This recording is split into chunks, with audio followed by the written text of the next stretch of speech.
Buen día tengan todos ustedes. Es un verdadero placer estar el día de hoy aquí en este 15º Congreso Internacional sobre Estudios Nutricionales y Alimentación, en el cual el día de hoy les platicaré un tema bastante interesante en esta conferencia plenaria, la cual lleva por nombre Nutrición del pasado, Biotecnología del mañana, probióticos y alimentos innovadores en la salud global.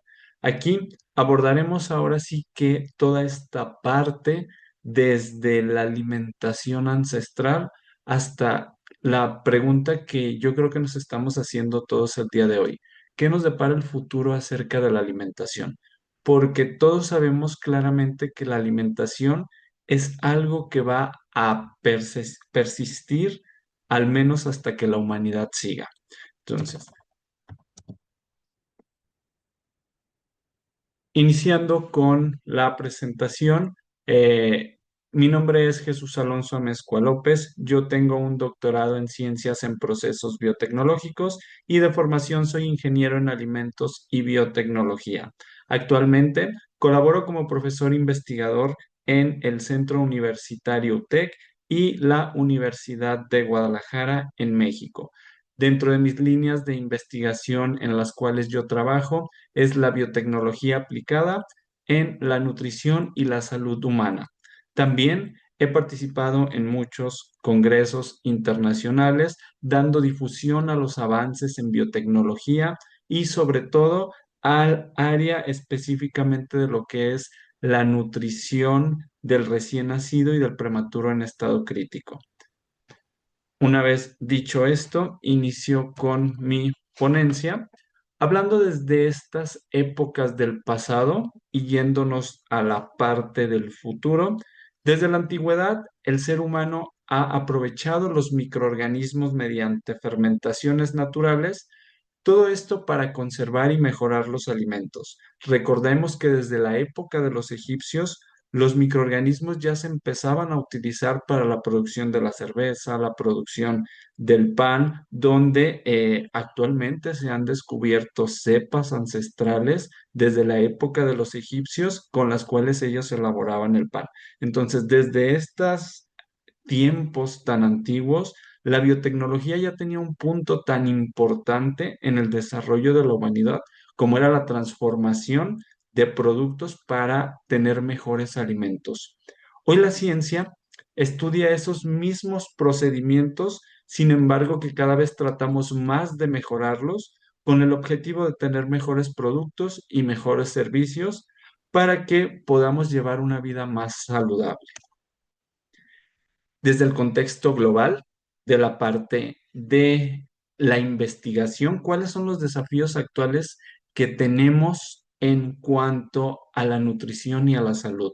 Sabemos que enfermedades crónico-degenerativas como son la obesidad, la diabetes, enfermedades cardiovasculares y desnutrición son parte fundamental en el cual debemos de poner mucha atención, ya que día con día están siendo más frecuentes en diversas partes del mundo, principalmente más en países en vías de desarrollo. Como les mencionaba, yo soy de México y en México tenemos un grave problema como es, desafortunadamente somos primer eh, puesto a nivel mundial en cuestiones de obesidad, tanto en adultos como en niños. Y eso pues claramente nos va a llevar a otras comorbilidades. Dentro de esto pues tenemos que empezar a ver los cambios en los cuales se enfoca la nutrición y sobre todo empezar a generar lo que es la famosa nutrición personalizada, la cual se va a basar desde el perfil genético y la microbiota intestinal. La microbiota intestinal es algo que debemos de ponerle mucha atención, ya que desde aquí podemos nosotros empezar a actuar para poder revertir cierto tipo de enfermedades. Desde la evolución industrial, en cuanto a la alimentación, las nuevas tendencias en alimentos funcionales, en probióticos, prebióticos y sobre todo la biotecnología aplicada directamente a la salud en cuestión de nutrición son claves fundamentales para poder llevar un mejor estilo de vida. De aquí vamos a empezar a ver varios conceptos claves. El primero, microbiota. La microbiota básicamente es todo este conjunto de microorganismos que habitan en el cuerpo humano. De ahí se va a derivar algo que es la microbiología aplicada. La microbiología aplicada utiliza todos estos microorganismos que se han ido investigando desde tiempos ancestrales, como lo hemos estado explicando, para la producción y la mejora de alimentos. Posteriormente, relacionado con todos estos procesos, la nutrigenómica, esta ciencia que actualmente estudia cómo los nutrientes tienen una afectación directamente con la expresión de los genes y cómo estos van a poder desarrollar incluso ciertas enfermedades o poder prevenir ciertas enfermedades. Y la relación de todos estos entre el campo y la aplicación en nutrición personalizada y sobre todo mejorar la salud. Hablando un poco acerca de lo que es el microbioma humano, todo este mundo de pequeños microorganismos que habitan en nosotros, actualmente sabemos que de nuestro peso o del total de nuestro peso corporal, aproximadamente 2 kilos son puros microorganismos que cumplen una función muy particular en ciertas zonas de nuestro cuerpo. Estos microorganismos han sido adaptados de una forma tan específica para podernos incluso defender de otros microorganismos que puedan causarnos alguna enfermedad. Dentro del microbioma intestinal, estos están compuestos por muchísimas especies. Claramente sabemos que tenemos a las enterobacterias, tenemos bacterias ácido lácticas que nos ayudan con todos estos procesos de digestión y de absorción de nutrientes. También los factores que influyen tanto en la dieta, los antibióticos, que es otro de los grandes problemas que tenemos con estas bacterias multiresistentes, las cuales ya han llegado incluso a ser inmunes, ahora sí, hasta 15 antibióticos de primera línea que tenemos nosotros, que más adelante les voy a hablar un poco de esto. También el ambiente, no es lo mismo las zonas rurales que las zonas urbanas. Día con día estamos más metidos en esta cuestión de la globalización y claramente sabemos que va a ser difícil en las grandes ciudades que regresemos a esta parte de comer de forma tradicional, porque los estilos de vida son muy rápidos. Entonces, el hecho de transportarnos de un punto A a un punto B ya nos implica incluso un factor importante para nuestra alimentación. Y claramente la genética. Sabemos que la genética en cada uno de los países va a variar, va a tener sus diferentes formas en las cuales se va a expresar. No todas las regiones son iguales, entonces personas que estén en Centroamérica, Sudamérica, europeos, asiáticos, todos van a tener una genética diferente y por ende van a requerir nutriciones diferentes. El papel clave en la digestibilidad de los nutrientes y la regulación del sistema inmunológico ayudará claramente a tener un mejor estilo de vida. Ahora sí que todo va ligado. Si nosotros tenemos una buena alimentación, nuestra microbioma intestinal va a estar saludable y por ende se va a ver reflejado directamente en cómo nos vamos a sentir nosotros.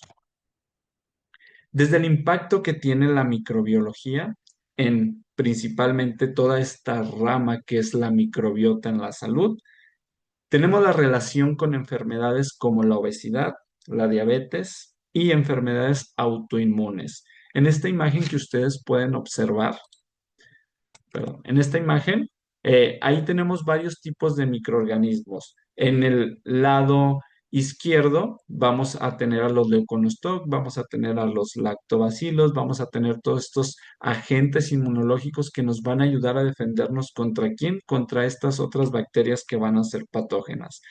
¿A quién vamos a mencionar patógenas? Dentro de ellos, salmonela, salmonela tifus, salmonela entérica, que nos pueden causar infecciones gastrointestinales que van desde una simple diarrea hasta que incluso nos puede llevar a afecciones graves que tendremos que ser hospitalizados y en el peor de los casos en países en vías de desarrollo hasta la muerte.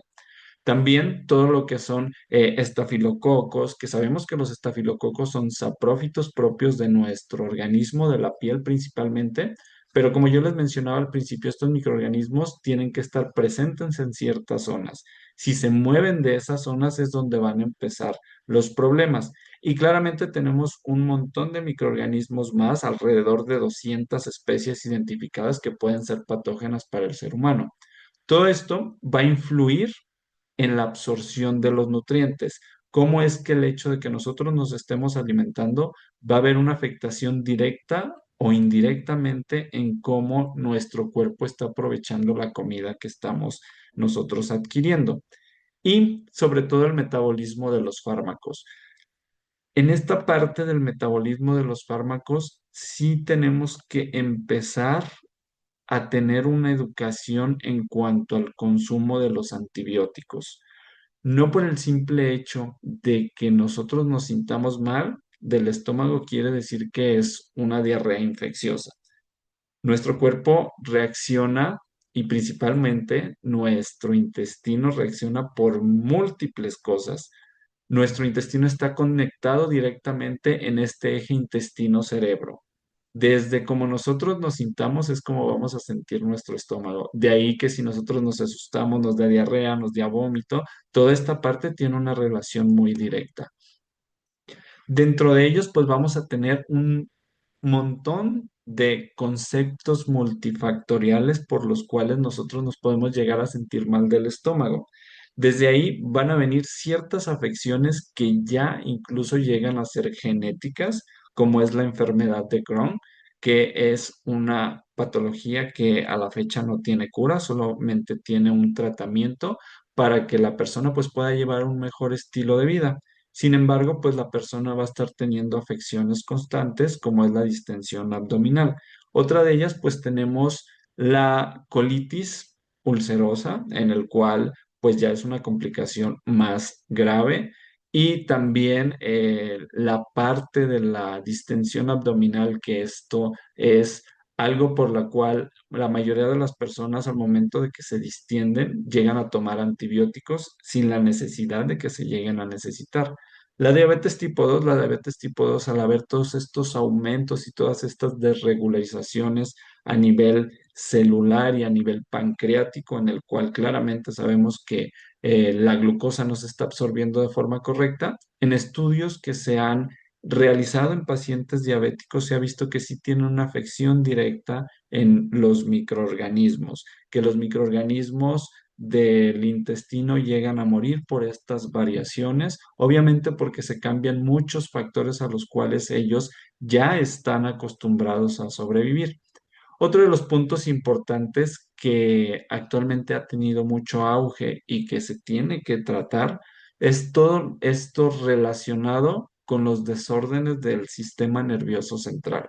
Desde aquí vamos a tener todo lo que es migrañas, lo que es depresión, lo que es estrés, ansiedad. Volvemos a la parte del mundo globalizado, un mundo en el cual tenemos que estar viviendo demasiado rápido y que claramente eso nos lleva a estrés. En la ciudad en la cual yo me encuentro, que es Guadalajara, la segunda ciudad más importante de México, llega a haber ocasiones en el cual las personas tardan hasta 3 horas en poderse mover de su casa al trabajo. Entonces, no hablemos de la Ciudad de México. La Ciudad de México sabemos que es una de las ciudades más pobladas del mundo, en el cual las distancias incluso se llegan a convertir no en 2 horas, se llegan a convertir en 4 para que las personas se puedan trasladar.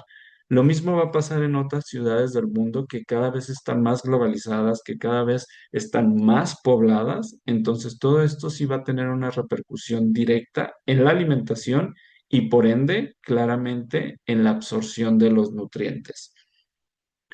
Los desórdenes inmunológicos como las alergias, como el asma, también las intolerancias, esta parte también es muy importante de las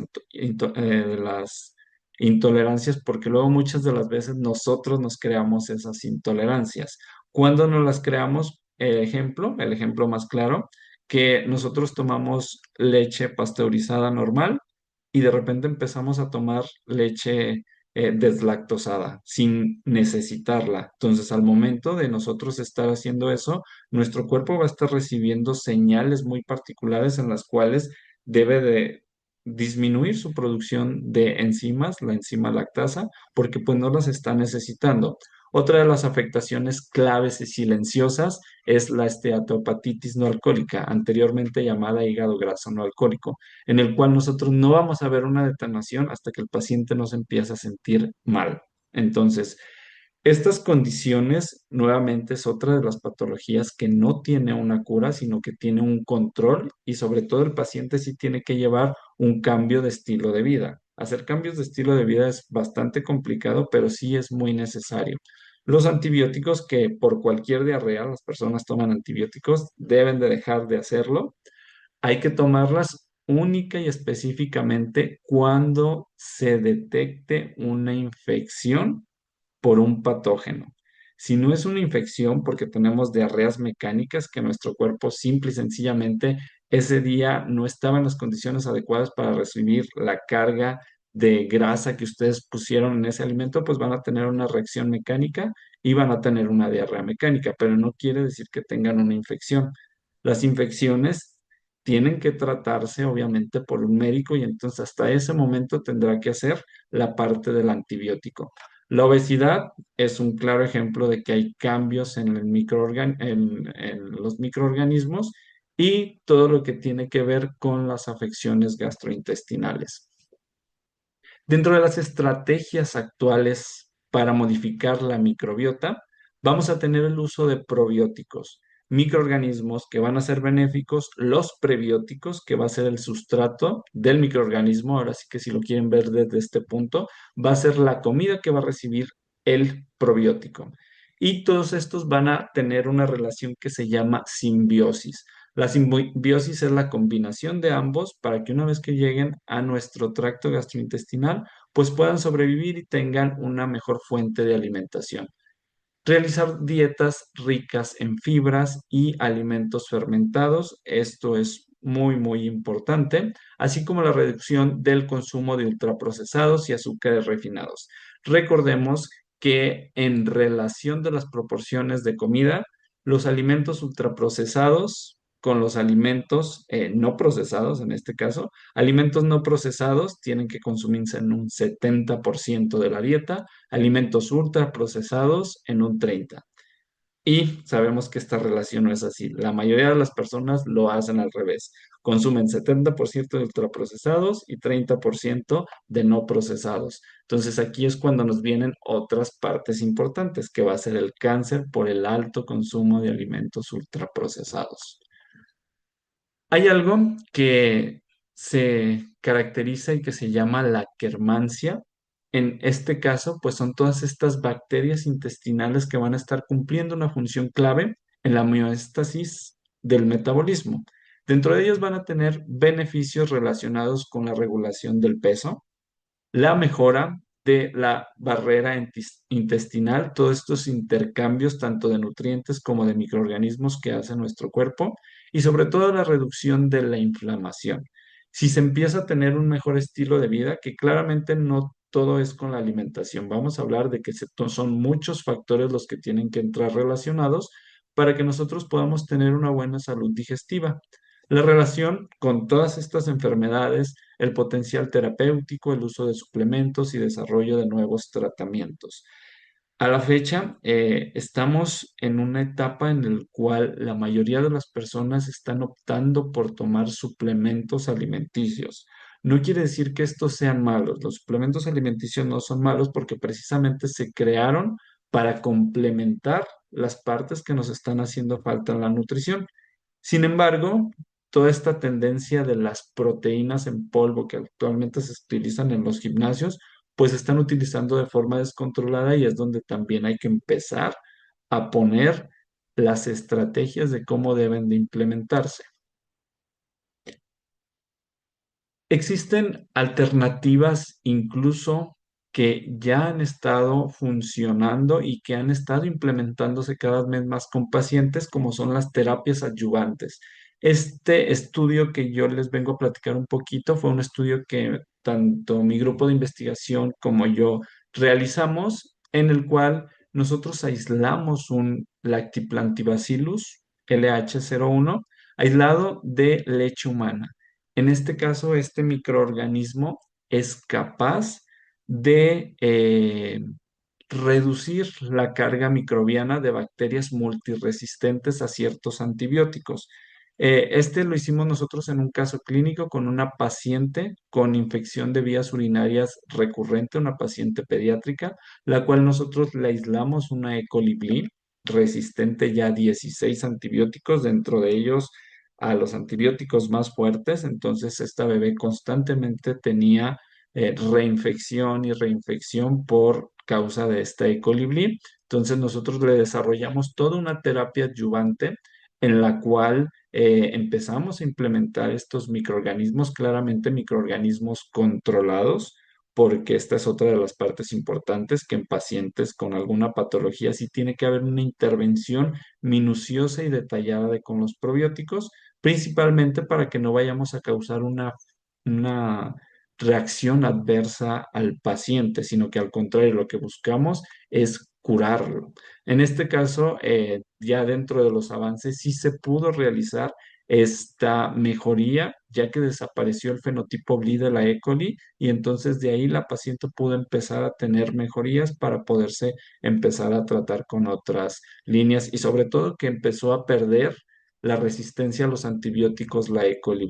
Si quieren saber un poquito más ya acerca de toda esta investigación, ahí les dejo la bibliografía de este caso clínico que tiene muy poco, que acabamos de publicar. En septiembre salió publicado. Ya yéndonos ahora a todas estas relaciones, también tenemos otra de los puntos importantes, que es la nutrigenómica. La nutrigenómica y la nutrigenética juegan un papel muy importante en la nutrición, ya que de ellos dependerá de cómo van a verse expresados ciertos genes. En cuanto a la nutrigenómica, esta va a influir en la manera en la cual se metabolizan los nutrientes, ya que estos van a estudiar cómo los genes afectan directamente la respuesta a los diferentes tipos de dietas. Dentro de ello vamos a tener el objetivo, que es personalizar la nutrición según el perfil genético. Desde aquí, en esta parte, nosotros ya vamos a empezar a utilizar las nuevas herramientas, todo lo que es genética, combinado con ingeniería, combinado con nutrición y sobre todo combinado con la tendencia que es la inteligencia artificial. Si ustedes le preguntan a la inteligencia artificial que les desarrolle un plan alimenticio, se los va a hacer. Sin embargo, ahí viene la ética. El hecho de que se los haga no quiere decir que está bien, porque recordemos que en diferentes partes del mundo tenemos diferentes tipos de alimentación. Entonces nosotros tenemos que personalizar esos planes alimenticios a las necesidades que necesita la población. ¿Cuál es la diferencia entre nutrigenética y nutrigenómica? Básicamente, esta imagen de aquí lo puede explicar. Nutrigenética, tus genes van a influir sobre cómo tú reaccionas a la comida. En cambio, la nutrigenómica, lo que comemos va a influir directamente en cómo los genes se van a expresar. Y de aquí vamos a tener la interacción gen-dieta. ¿Qué es esta interacción gen-dieta? Pues son básicamente todos estos polimorfismos que nuestro cuerpo está desarrollando a nivel genético, donde se afecta el metabolismo de los macronutrientes. Un claro ejemplo tenemos al fenotipo FTO asociado con la predisposición a la obesidad. Hay personas que ya en sus genes tienen esa predisposición a desarrollar obesidad. Entonces, también esto nos va a implicar para la nutrición personalizada.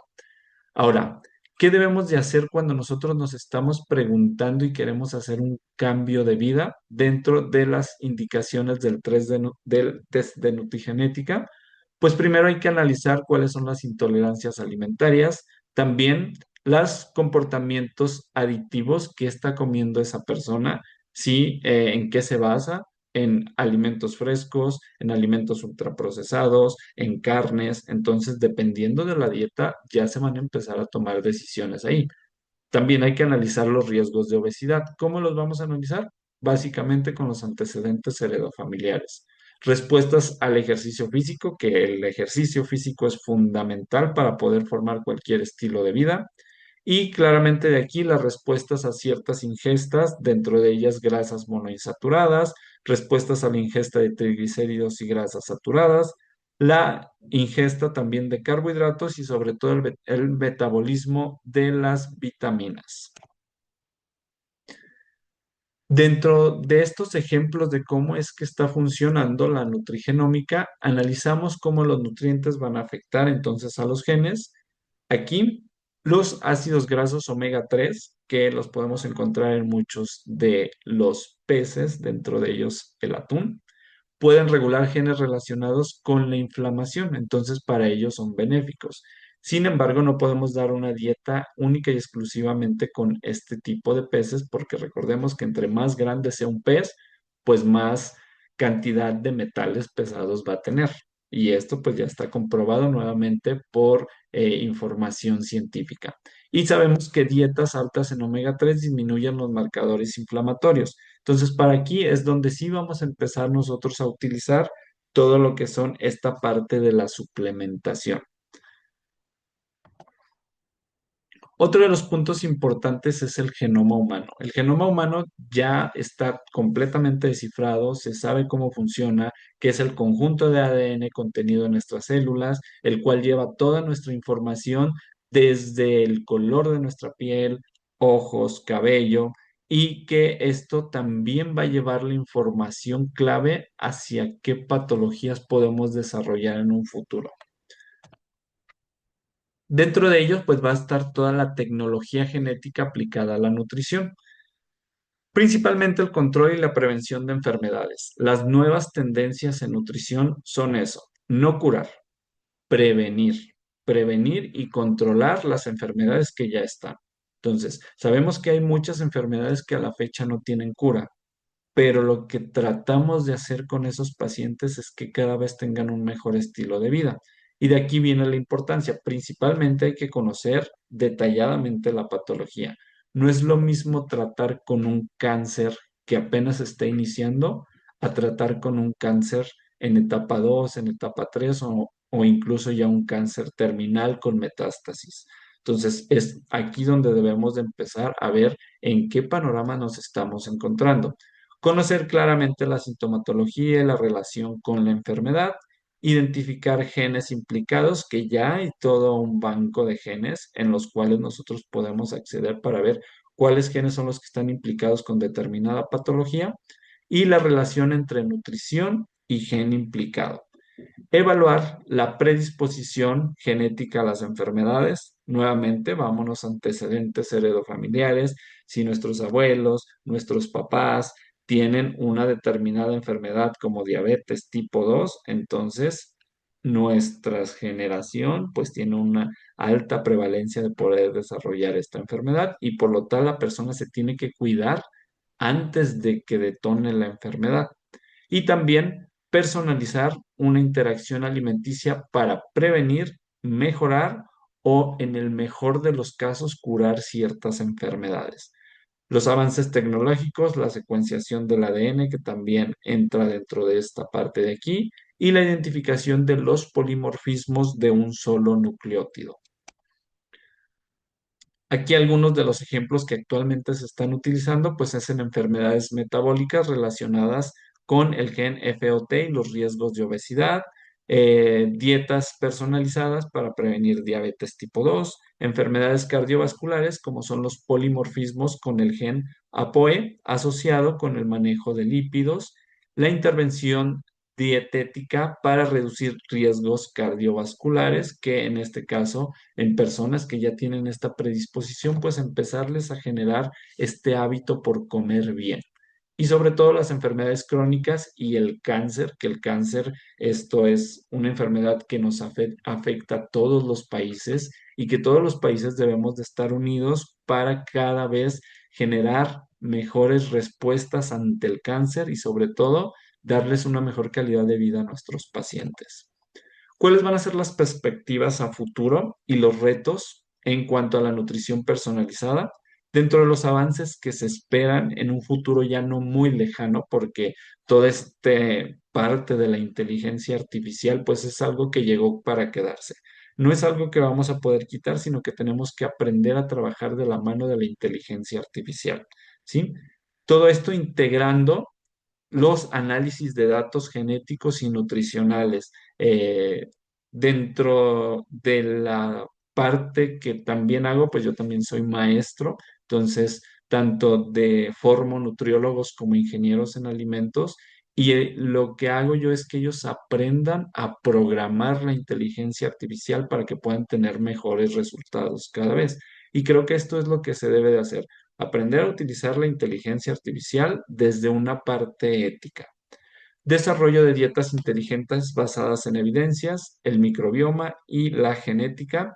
Dentro de los retos éticos y científicos, la accesibilidad a pruebas genéticas, pues esto sabemos que en países en vías de desarrollo, como muchos de los que actualmente padecen la gran mayoría de estas enfermedades, pues no tienen acceso a pruebas genéticas, la protección de datos personales y privacidad genética. En nuestro país, México, tenemos una ley muy específica para lo que es la protección de los datos personales y el impacto en políticas públicas, educación para la implementación de estrategias preventivas a la salud pública, donde tienen que llegar a la Organización Mundial de la Salud, a la UNICEF, para que de aquí entonces empiecen a irse a todos los países.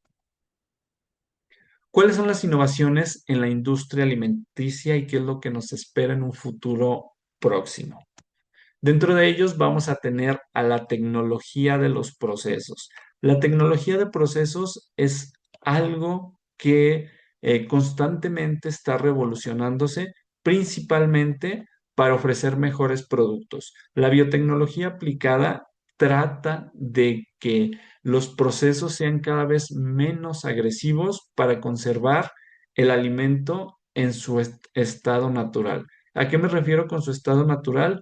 Que no intervengan tantos aditivos alimentarios, tanto toda esta parte de la transformación, sino que todo se empiece a hacer de forma natural. De aquí vamos a tener alimentos de base celular como la carne y los lácteos cultivados, las fermentaciones de precisión y su impacto en la salud en la industria alimentaria.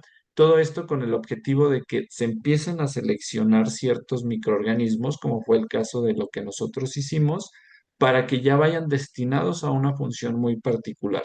Los microorganismos no hacen todo, ¿sí? No van a llegar a curar cualquier enfermedad, son muy específicos.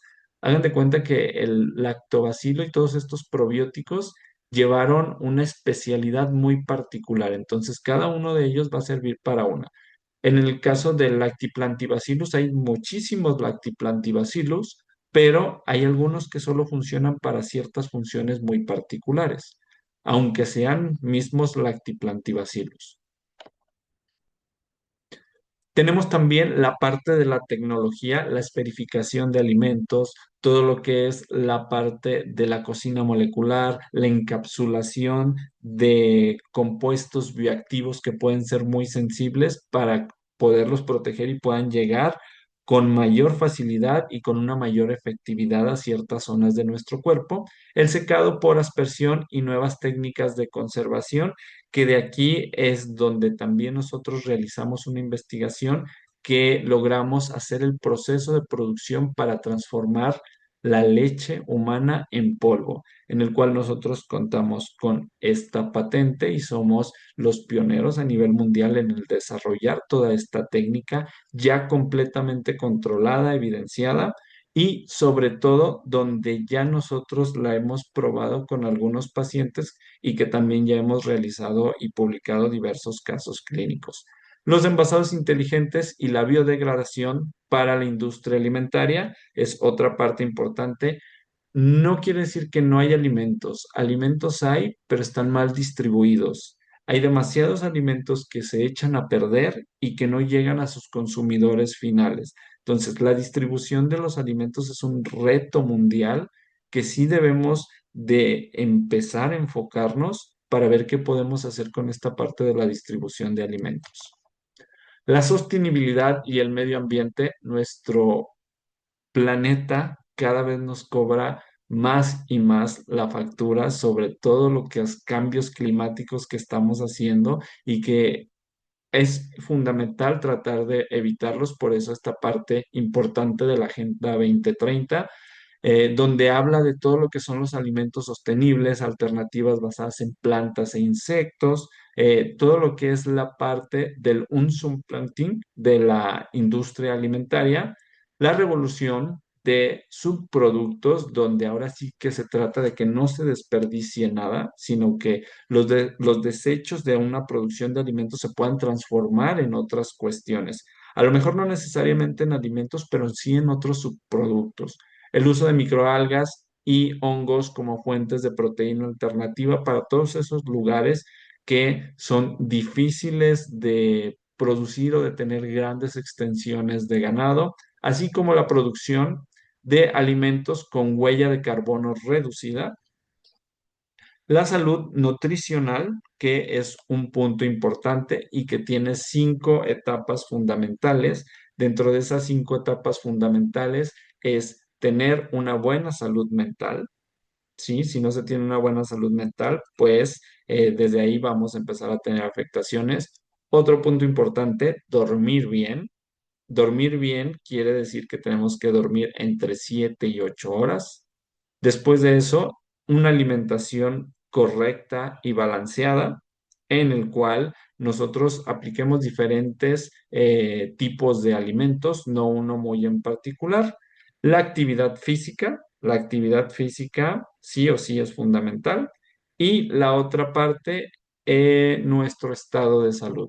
Si nuestro estado de salud se ve afectado, pues se van a ver afectados todas las otras partes.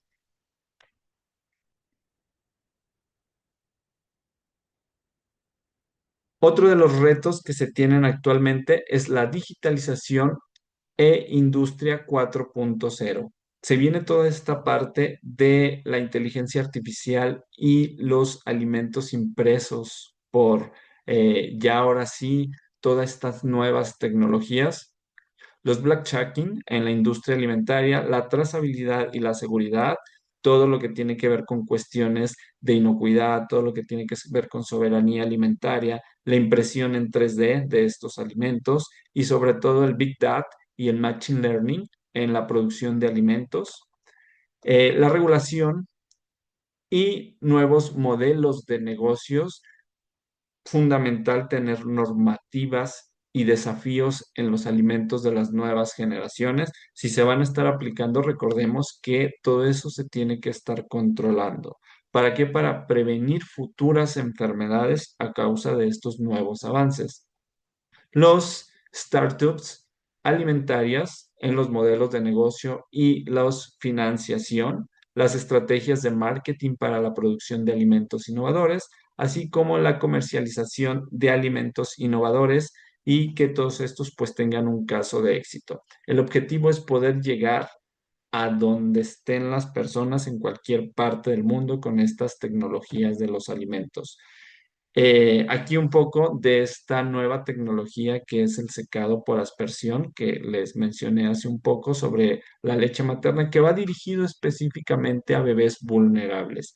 Todos aquellos bebés en los cuales no tienen una mamá quien los pueda alimentar, ya sea bebés abandonados, muerte materna, drogadicción materna, cáncer terminal por la mamá. Entonces, en todos estos aspectos es garantizar la alimentación de estos recién nacidos, porque ellos también son seres humanos y necesitan su derecho a la alimentación, así como todas estas estrategias que se deben de empezar a implementar. Y el hecho de que esté en polvo es un avance y un hito muy significativo porque se puede mover a cualquier parte del mundo sin la necesidad de una cadena de frío. Y sabemos que mover leche en forma fresca es bastante complicado porque es un alimento muy perecedero. Entonces, el hecho de que esté en polvo nos facilita su transporte de un punto a otro punto sin la necesidad de una cadena de frío. Ya casi para finalizar, los dejo aquí con unas tablas en los cuales ustedes pueden ver algunos de los diferentes microorganismos, principalmente probióticos, y cuál es su función y dónde se pueden encontrar. Dentro de algunos, ahí por mencionar, el Lactobacillus reuteri, presente principalmente en leche materna, que nos ayuda a generar incluso en estos recién nacidos las interacción entre las neuronas para tener una mejor comunicación, entre muchos otros beneficios de ahí. Plantarum, Lactobacillus plantarum, que tiene refuerzo en la barrera intestinal y nos ayuda a defendernos de otros microorganismos, así como cada uno de ellos tiene su función muy particular. Bifidobacterium, los Lactobacillus acidophilus que están presentes en el yogur, Leuconostoc lactis, el fermentum, que son de los pues más importantes que deberíamos de nosotros incluir en nuestra dieta. Y ya para finalizar, agradecerles profundamente el hecho de que me hayan invitado a dar esta conferencia plenaria en el 15º Congreso Internacional sobre Estudios Nutricionales y Alimentación. Los dejo con esta frase: que nunca nadie te diga que no puedes, porque si puedes pensarlo, puedes hacerlo. Muchas gracias y espero haya sido de su completo agrado. Nos vemos hasta pronto.